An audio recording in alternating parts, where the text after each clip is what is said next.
This girl is not a hoe. This girl was never a hoe. She was a young woman with 2 young children. She wasn't perfect, but she didn't deserve to be brutally murdered. In about 2008, this girl, Nichole Alloway, she started texting and chatting online with this guy in Portsmouth, Ohio, Dylan Mehring. She lived in Spring Hope, North Carolina, with her grandmother and her 2 little babies. She believed in Dylan, who told her that if she came up to Portsmouth, her life would be great. Her life would change. Not only did he tell her, but his mother also talked to her on the phone, talked to her online, and made her really believe that her life would change, that her life would be great. So in late May 2009, Nichole got on a bus bound for Portsmouth, Ohio.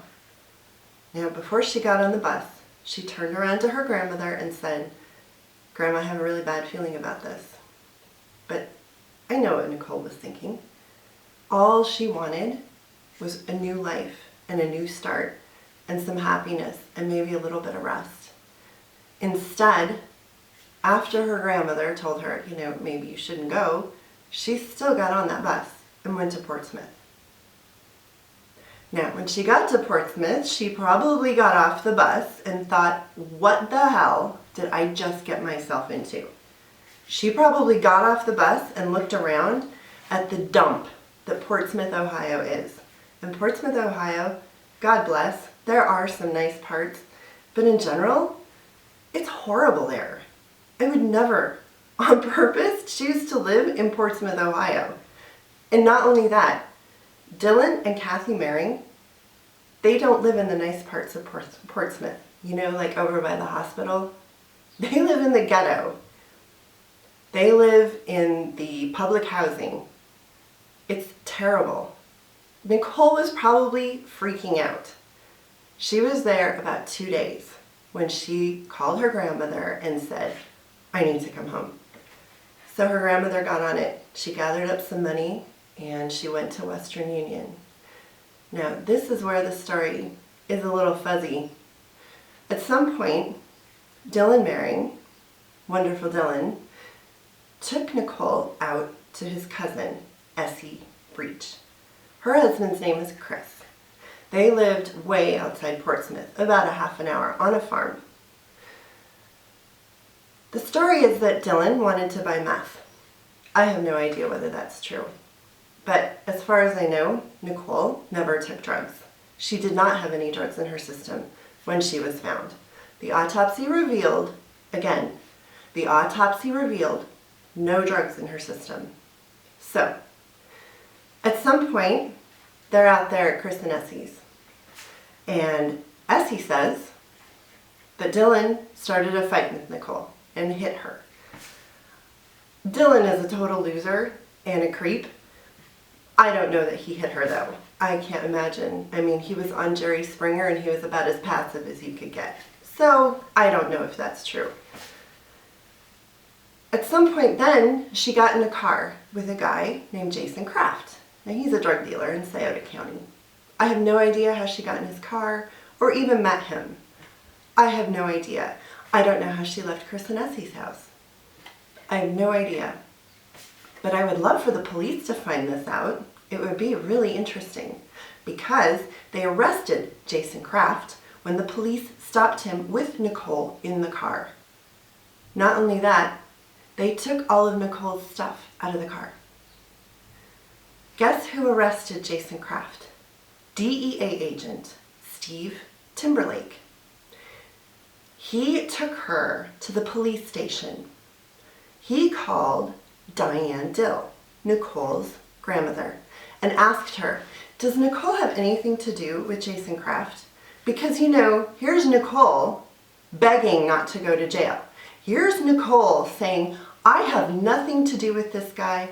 I've only been in town a few days. I have no idea what the hell is going on. Can you please just call my grandmother, call somebody, whatever. All I want to do is go home." So he calls her. Oh, Diane says, no, she's only been out there for a couple days. She doesn't have anything to do with this Jason Kraft person. So, Steve Timberlake takes her to the homeless shelter, because that's where they decide she should spend the night before she gets on the bus the next morning. Because at some point also, she went to the Kroger store.